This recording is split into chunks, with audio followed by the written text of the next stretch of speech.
Hello everybody, I'm Ken Wilson Max. I'm an author and an illustrator, and I've illustrated many books throughout the years. The book I want to read for you today is one of my latest ones, and it's called Astro Girl. And it's a fantastic book that I really enjoyed doing and spent lots of time getting right. In fact, this book took me about 9 years to get done, which is quite something. Anyway, before we start reading the book, I want to show you a little bit about what makes the book. Okay, we have the front cover, we have the spine, and we have the back cover.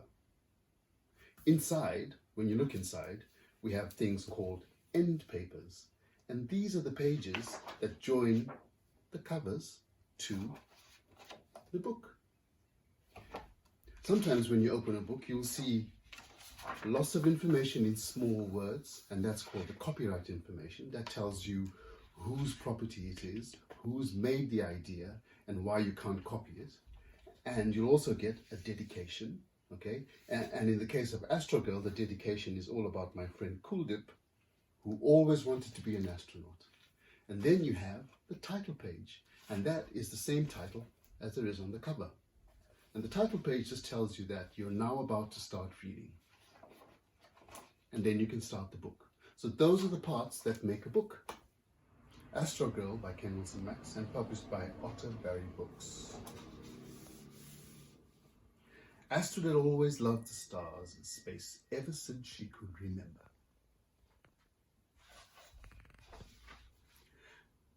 I want to be an astronaut, Astrid told her best friend Jake as they gazed up at the stars.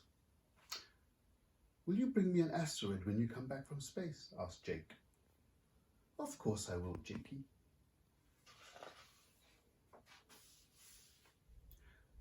I want to be an astronaut, Astrid said at breakfast. Are you sure? Papa asked. You'll have to go round and round the Earth in your spaceship. He swung her round. I can do that, giggled Astrid. What about eating food out of a tube or a packet every day? I can do that, said Astrid, munching on a cereal bar.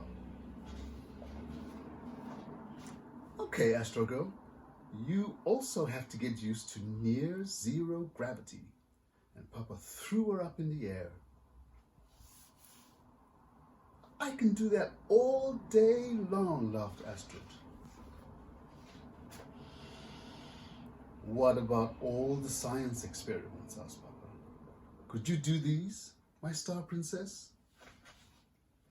Easy peasy, said Astrid as they made her favorite cookies.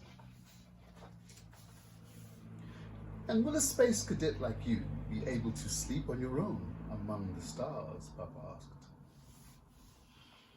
I think it will be very hard. But I'll do it, whispered Astrid. At last, it was the day when they were going to fetch Mama in the car. Astrid wore her favorite space t-shirt. Do you have a favorite space t-shirt? At the airbase, they moved to the front of the crowd just in time for the doors to open. Out walked 3 people. Mama, shouted Astrid. They hugged and she gave her mum a really big kiss. Mama, I missed you.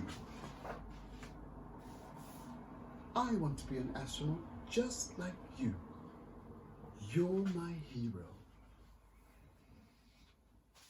And that's the story of Astrid and why she wants to become an astronaut. Now, here comes some science. This is what Astrid found when she read all the books she could find about being an astronaut. The word astronaut comes from 2 Greek words, astron, meaning star, and nautes, meaning sailor. The next thing she found out was that American astronauts Neil Armstrong and Buzz Aldrin were the first to land on the moon in the lunar module called Eagle on the 20th of July, 1969. She then found out that the first animal to go into orbit was Laika, the dog, and he was on board the Sputnik 2 spacecraft, and that was on the 3rd of November in 1957. Then came her favorite part. She found that there were many women who've been to space, like Valentina Tereshkova from Russia, who was the first woman in space in 1963. Then there was Shannon Matilda Wells Lucid, who comes from the USA, and she set the record for the longest time spent in space by a woman, and that was 188 days in 1966. And of course, now we know that record's been broken by somebody else. Then there was May Carol Jemison, who was the first African-American woman in space in 1992. Then the first British woman in space was called Helen Sharman. Kalpana Chawla was the first woman of Indian origin in space in 1997. And then, because she was feeling a bit hungry, she realized that space food is dried, so it will not spill or leak and cause any damage to machines. Did you know that? Fruit, bread, and nuts are okay though. And the last thing she found out was that astronauts train underwater to try to recreate the feeling of floating in space. And that's Astro Girl by Ken Wilson Max. Thank you very much.